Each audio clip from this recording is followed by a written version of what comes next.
आज हम लोग देखते हैं क्योंकि शैतान वचनों को तोड़ मरोड़ कर बताने में बहुत ही माहिर है मेरे भाई बहनों, बहुत ही माहिर और बहुत ही चतुर है मेरे भाई बहनों। इसके लिए मैं आपको उस वचन से बताना चाहूँगा। मत्ती का उसका चौथा अध्याय, उसके पहले से ही हम लोग पढ़ेंगे। तब आत्मा ने यीशु को जंगल में ले गया ताकि इब्लिस से उसकी परीक्षा हो। किससे हो? इब्लिस से उसकी परीक्षा हो। वो 40 दिन और 40 रात निराहार रहा। तब उसे भूख लगी। तब परखने वाले ने पास आकर उससे कहा, यदि तू परमेश्वर का पुत्र है तो कह दे कि ये पत्थर रोटी बन जाए। हालेलुया। हम लोग यहाँ पर देखते हैं मेरे भाई बहनों, परखने वाला इब्लिस शैतान कब आया यीशु मसीह के सामने? कब आया? हम लोग देखते हैं कि जब यीशु मसीह को 40 दिन वो निराहार रहा, तब वो उपवास में था, तब उसे बहुत भूख लगी थी। तब वो शैतान शैतान ने क्या किया? यीशु मसीह के पास आया। वो परखने वाला वो यीशु मसीह के पास आकर यीशु मसीह की परीक्षा लेने शुरू किया। हम लोग देखते हैं हमारे जीवनों में बहुत सारी कठिनाइयाँ आती हैं, बहुत सारी परिस्थितियाँ आती हैं, परिस्थितियाँ आंधी तूफान बनकर हमारे जीवनों में आती हैं, या हमें विश्वास से भटकाने के या हमें गिराने की कोशिश करती हैं ये परिस्थितियाँ। तभी ही शैतान भी आपके जीवन में आए, ये संभव है, आता भी है। वो शैतान आपके जीवन में परीक्षाएं ले आता है। भले आप आर्थिक तौर पर अगर आप किसी परीक्षा में या किसी मुश्किल में है, तब आपको परमेश्वर की ओर जाना चाहिए। पर शैतान क्या करता है? आप परमेश्वर की ओर ना जाते हुए शैतान बहुत सारे विकल्प ले आता है, बहुत सारी चीजों को आपके सामने ले आ जाता है कि आप यीशु मसीह परमेश्वर के पास ना जाए।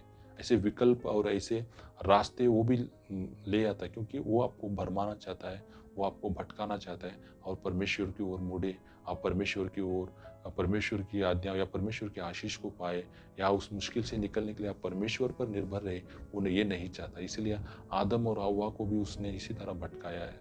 बहुत चतुर है, संसार में सारे लोगों से भी ज्यादा। दानियल कहता है कि दानियल से भी वो बुद्धिमान है और चतुर है करके। तो इसीलिए हम लोग देखते हैं शैतान यीशु मसीह की परीक्षा लेने के लिए उस समय का उसने उपयोग किया। वो कौन सा समय था? वो समय था कि यीशु मसीह को भूख लगी। यीशु मसीह को क्या भूख लगी, उस समय का उसने उपयोग करने का कोशिश किया, और उस समय में उसने यीशु मसीह को भटकाने का कोशिश किया।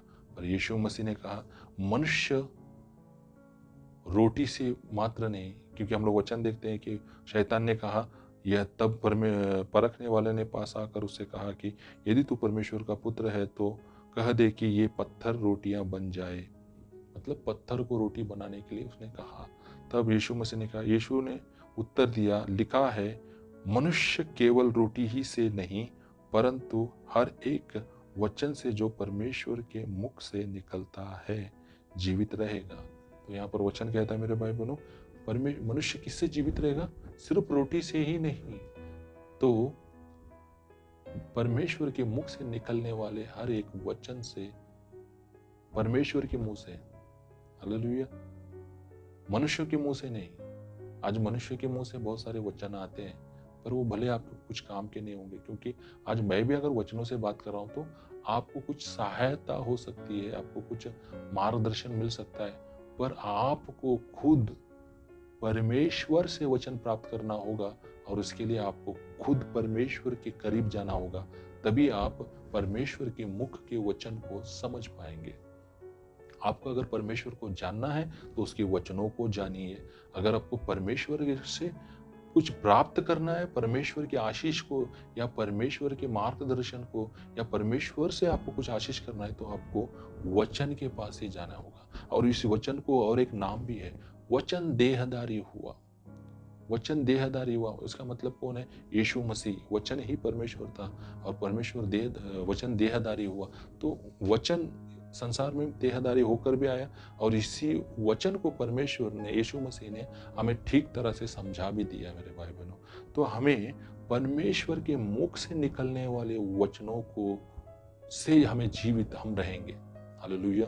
वही हमारा जैसे यहाँ लिखता है, उसने उत्तर दिया, लिखा है मनुष्य केवल रोटी ही से नहीं, केवल रोटी ही से नहीं। मतलब हम लोग जो खाते हैं पीते हैं ये तो शरीर के लिए हमारे लिए ज़रूरी है, रोटी हो चावल हो खाना कुछ भी हो, हम शरीर को हमें जिंदा रखने के लिए खाते पीते हैं, ये तो हम लोग खाते हैं। पर इससे भी ज़रूरी है एक आत्मिक व्यक्ति के लिए परमेश्वर के वचन बहुत ज़रूरी है मेरे भाई बहनों।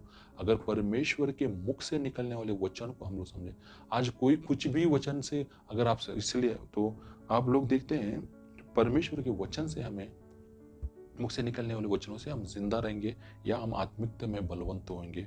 और इसके बाद हम लोग फिर सुनते हैं, तब इब्लिस ने उसे पवित्र नगर में ले गया और मंदिर के कंगूरे पर खड़ा किया।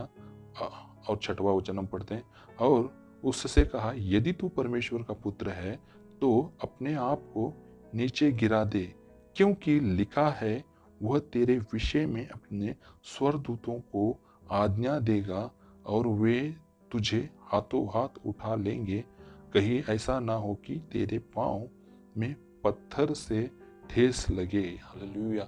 अब देखो शैतान ने क्या चालाकी की है। यहाँ पर हम लोग देखते हैं शैतान ने क्या चालाकी की है।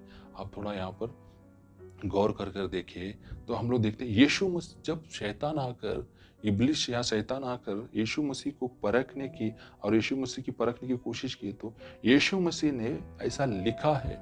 हम 5वां हम लोग देखते हैं उसका 4था वचन में लिखते हैं, 4था वचन में देखते हैं क्या कहता है, ऐसा लिखा है। यहाँ लिखा है वचनों में ऐसा लिखा है कि मनुष्य केवल रोटी से मात्र नहीं तो परमेश्वर के मुख से निकलने वाले हर एक वचन से वो जीवित रहेगा। तो यहाँ पर हम लोग देखते हैं कि परमेश्वर यीशु मसीह ने वचनों से उसे बात की और वचनों से वो इब्लिस से जीत भी गया।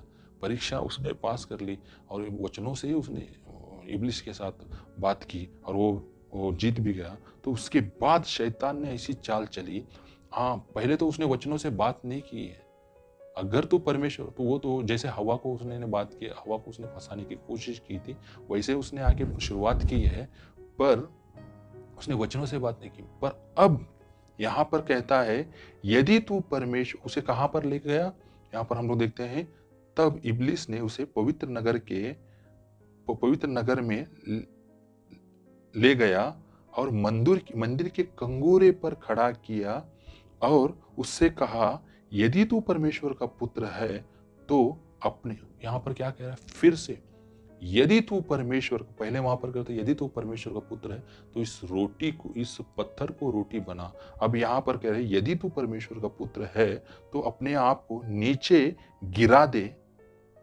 यहां पर सुनिए, गौर करके सुनिए, यदि तू परमेश्वर का पुत्र है तो अपने आप को नीचे गिरा दे, क्योंकि लिखा है वह तेरे, यहाँ पर अब वहां पर शैतान कह रहा है क्योंकि लिखा है। जब यीशु मसीह ने भी कहा था ये लिखा है, तो अब यहाँ पर इब्लिस भी, शैतान भी कर रहा है कि क्योंकि लिखा है वह तेरे विषय में स्वर्गदूतों को आज्ञा देगा और वे तुझे हाथों हाथ उठा लेंगे, कहीं ऐसा न हो कि तेरे पांव में पत्थर से ठेस लगे। तो शैतान ने भी इससे, क्योंकि लिखा है, वो परमेश्वर के वचन को, जो लिखी हुई वचन को है, वचन से बात करना शुरू कर दिया शैतान ने। हाँ, तू मुझसे वचन से बात करता है, चल मैं भी तुझसे वचन से ही बात करूंगा करके शैतान ने वचनों से बात किया। पर उसी वचनों में वो क्या कह रहा है, यदि तू परमेश्वर का पुत्र है तो अपने आप को इस कंगूरे से दूर, मंदिर के कंगूरे से गिरा दे और अपने आप को तो गिरा दे, क्योंकि वचन में लिखा है कि वे तुझे हाथों हाथ, कहां पर लिखा है आपको पता है, भजन 91 में लिखा है। भजन 91 में लिखा है कि भजन 91 में वाक्य लिखा है। तो उसी वचन को लेकर शैतान ने बात किया, पर किस उद्देश्य से बात किया, कि ये परमेश्वर के विरोध में जाए। तो इसलिए परमेश्वर, यीशु मसीह ने यहां पर भी उत्तर दिया। यीशु ने उससे कहा यह भी लिखा है। अब हमें परमेश्वर यीशु मसीह को, हम लोग को गौर से सुनना होगा मेरे भाई बहनों। यहाँ लिखा है, यीशु ने उससे कहा यह भी लिखा है, तो फिर से वचनों से ही बात किया यीशु मसीह ने, वचन से बाहर नहीं गया। फिर से यह भी लिखा है, तू प्रभु अपने परमेश्वर की परीक्षा न कर। क्या लिखा है? तू अपने प्रभु परमेश्वर की परीक्षा न करना, यह भी लिखा है। हालेलुया। अभी आप लोग देख रहे हैं, तो पहले यीशु मसीह, यीशु, ये इब्लिस किस बात को लेकर बात कर रहा है? यीशु, हम लोगों को वचनों में दो बातें मिलेंगी, एक प्रतिज्ञाएं और एक आज्ञाएं, एक प्रॉमिस और एक कमांडमेंट। दोनों चीज हमारे जीवन में मिलेंगे। हमें परमेश्वर की इच्छा को पूरा करने के लिए दोनों तरह की वचनों को समझने की जरूरी है। एक, हमें परमेश्वर क्या देता है? प्रतिज्ञाएं देता है, मतलब हमें प्रॉमिस करता है वचनों से कि मैं तेरे साथ हूं, तू कभी डिगना, तू कभी न गिरना। परमेश्वर ऐसी बातें करता है हमसे। हालेलुया। पर हम लोग देखते हैं कि